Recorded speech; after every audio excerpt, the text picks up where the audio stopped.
Assalamualaikum warahmatullahi wabarakatuh. Kembali lagi di kami podcastnya Anak Muda Islam Indonesia. Di segmen Tanya Ustadz kali ini, kita sudah kehadiran Ustadz Nuruddin.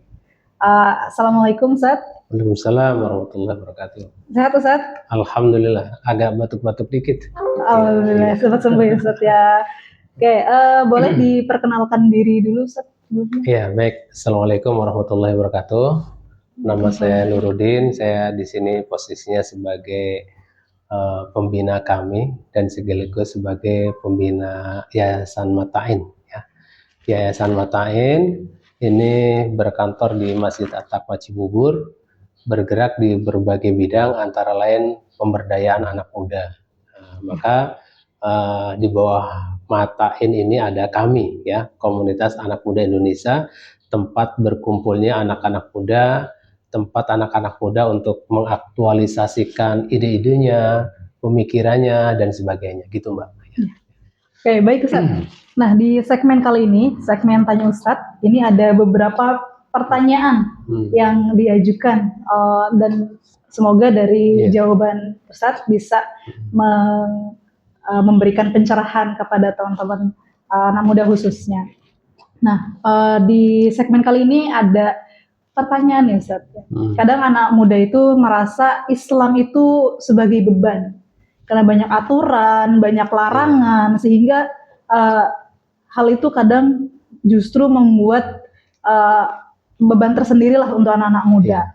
Nah, sebenarnya bagaimana sih Islam ini? Apakah sebenarnya Islam itu justru malah bikin membuat hidup itu susah, atau sebaliknya justru menjadi jalan kebahagiaan dan ketenangan? Iya. Jadi gini Mbak, kalau kita lihat memang kultur anak muda zaman dulu, zaman old dengan zaman now itu kan berbeda ya. Iya.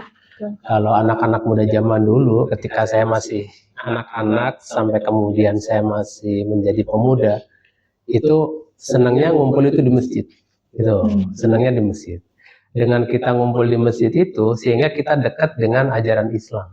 Kita dekat dengan Al-Quran, kita dekat dengan Ustadz, ya.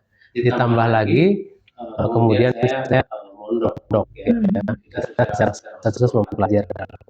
Teman-teman yang tidak mondok pun mereka ada yang sekolah di madrasah dan sebagainya, sehingga pemahaman agama mereka relatif lebih baik, gitu. Nah, kalau anak-anak muda sekarang, ini sudah banyak di antara mereka memang sekolahnya dari kecil itu sekolah umum, kemudian kehidupan mereka juga jauh dari agama, jauh dari masjid, gitu.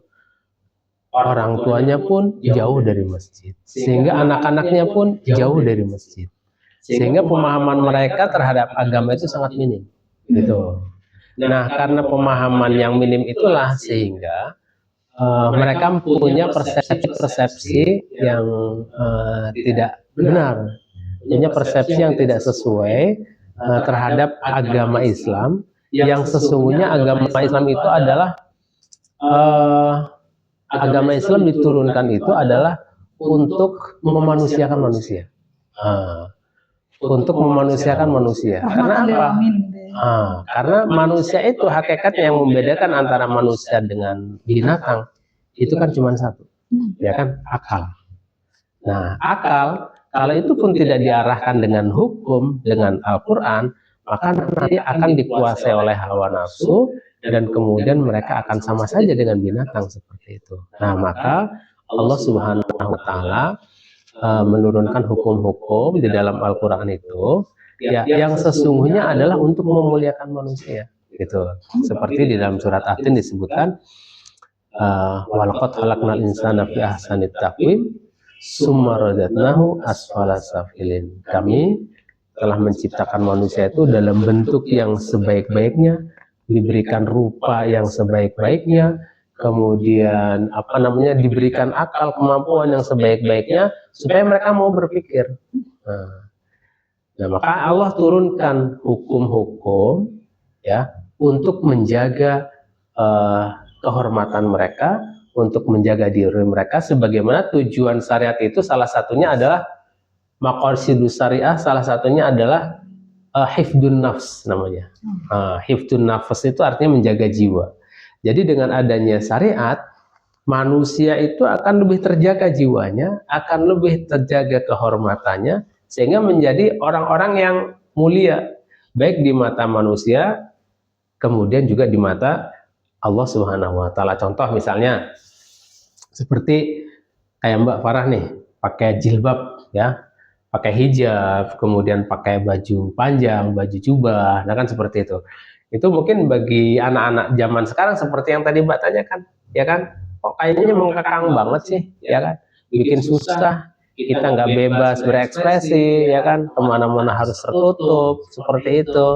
Nah, padahal di balik syariat itu adalah memuliakan manusia itu sendiri, menjaga si wanita itu sendiri. Ya, kalau ada dua wanita sekarang nih misalnya, dua wanita yang satu pakai pakaian you can see, ya kan? Kemudian yang satu dengan pakai hijab rapi seperti ini. Kira-kira kalau ada anak tongkrongan, itu yang digodain yang mana Mbak? Yang you can see apa yang pakai jilbab rapi ini? Yang you can see. Yang you can see kan pasti kan? Nah, kenapa? Artinya di situ di mata manusia, ketika syariat itu diterapkan, sesungguhnya syariat itu adalah untuk memanusiakan manusia, untuk memuliakan. Nah, ini yang banyak tidak dipahami oleh anak-anak remaja zaman sekarang. Nah, ini tantangan Mbak sendiri nih. Nah, sebagai apa namanya? Dai muda. Nah, sebagai dai muda, itulah tantangan kita semua dan tantangan Mbak. Ya, tadi menarik sekali Wali yang Islam itu kan menjadi seperti asing gitu ya. Nah, untuk teman-teman yang di luar sana mungkin merasa sudah jauh dari agama, tapi mungkin sebenarnya ada keinginan untuk mempelajari agama gitu. Apa sih maksud tips atau apa yang bisa dibagikan untuk mereka supaya bisa merasakan bahwa agama Islam ini adalah agama yang penuh kasih sayang, kemudian menjadi tuntunan lah untuk hidup mereka. Iya. Nah, jadi ini menjadi tantangan kita dan tantangan Mbak sendiri dan teman-teman di kami ya, bahwa memang berdakwah itu Rasulullah Shallallahu Alaihi Wasallam, Allah Subhanahu Wa Taala memberikan cara-cara kepada kita dalam berdakwah, mengajak teman-teman ya mereka. Yang pertama bil hikmah, ya, bil hikmah, dengan ilmu. Dengan ilmu itu artinya apa? Kita sebagai para dai, Mbak dan teman-teman di kami sebagai para pendakwah, memang harus berbekal ilmu yang cukup. Ketika menghadapi anak kalangan orang-orang kaya misalnya, pendekatannya harus bagaimana? Anak Jaksel dengan anak Cibubur mungkin pendekatannya berbeda. Seperti itu. Belum lagi ditambah dengan anak-anak kampung, mungkin pendekatannya berbeda. Nah, ini kan dibutuhkan ilmu, itulah hikmah. Gitu.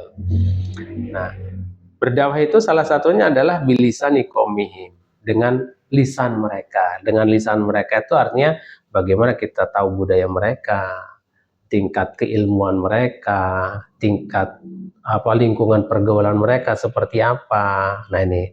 Nah, kekurangan kita kadang-kadang ketika kita berdakwah, kita pengennya dakwahnya ke orang-orang yang baik.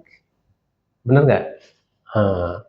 Kadang kita dakwahnya pengen ke orang-orang yang baik, padahal justru yang lebih membutuhkan dakwah kita adalah mereka yang belum baik. Tapi kadang-kadang untuk masuk ke dunia mereka, kita rasanya sulit. Kadang-kadang kita sudah mengecap mereka dulu, wah mereka bukan orang baik nih. Mereka anak-anak orang-orang nggak baik, anak-anak nggak baik, sehingga kita malas mendekati mereka. Nah, itu bil hikmah. Kemudian yang kedua, wa mau'izatil hasanah, dengan memberikan pelajaran-pelajaran yang baik. Nah, dengan ilmu tadi kita bisa mendekati mereka. Pelajaran apa yang baik yang bisa diterima? Nah, Mbak kan punya metode komunitas terapi siroh. Nah, ya kan? Nah, Mbak bisa belajar banyak dari komunitas terapi siroh tuh, bagaimana Rasulullah Shallallahu Alaihi Wasallam berdakwah. Ketika Rasul menghadapi orang-orang kafir Quraisy seperti apa, kemudian ketika Rasul menghadapi kaum wanita seperti apa, ketika Rasul menghadapi orang-orang di Madinah juga seperti apa, ya kan? Bahkan Rasul itu ketika berdakwah, Rasul ditimpuki dengan batu, tapi Rasul tidak pernah marah, ya kan? Ketika Rasul sedang jalan, jalanannya dilempari dengan kotoran unta, Rasul juga tidak pernah marah, kan? Seperti itu. Bahkan Rasul sedang sholat ditimpuki dengan kotoran unta, itu pun Rasul tidak marah. Gitu. Nah, itulah ya, ada dakwah bil hikmah memberikan penjelasan, wa mau'izatil hasanah, tapi ada juga dengan dakwah bil hal. Gitu. Kemudian yang ketiga, wajadilhum billati hiya ahsan, memberikan jidal. Jidal itu argumentasi dengan cara yang lebih baik. Nah, ini kan butuh ilmu. Bagaimana bisa berargumentasi, memberikan hikmah-hikmah kepada mereka dengan berbagai macam pendekatan. Nah, ya, kalau misalnya anak yang mungkin belum kita coba kan, misalnya seperti anak-anak jalanan, ya, anak jalanan ini menjadi tantangan tersendiri. Anak-anak pang itu adalah mereka anak-anak yang jarang sekali disentuh. Tapi untuk menyentuh mereka ini bukan perkara yang mudah. Kenapa? Karena kita nggak tahu dunia pang seperti apa. Kita juga nggak tahu dunia anak jalanan seperti apa, karena kita belum pernah terjun menjadi anak jalanan. Dan anak pang mereka seperti apa. Padahal mereka juga orang-orang yang perlu diselamatkan. Ini tantangan dakwah seperti itu. Iya, nah, mereka mungkin antara lain adalah orang-orang yang berpandangan seperti yang tadi Mbak tanyakan. Ya kan, oh Islam itu ternyata menyulitkan, Islam memberatkan, karena mereka pandangannya bebas. Pandangannya bebas. Sekarang ada lagi kan anak-anak yang berpandangan child free. Ya, child free. Kemudian apa lagi tuh? Yang nggak mau nikah, yang nggak mau nikah, nggak mau punya anak dan sebagainya. Nah itu kenapa mereka bisa mengambil kesimpulan seperti itu? Karena mereka nggak paham dengan agama itu. Padahal kalau mereka paham agama, mereka pasti nggak akan seperti itu. Kenapa? Karena agama itu sesungguhnya adalah menyelamatkan diri mereka sendiri. Nah, ini tantangan Mbak Farah dan teman-teman di kami ini ya. Ya, ini menarik banget diskusinya. Nanti untuk segmen kali ini, mungkin cukup dulu sampai di sini. Nanti kita lanjut di episode selanjutnya. Kita jangan lupa untuk ikuti terus saluran kami ya, karena ini pembahasannya luar biasa.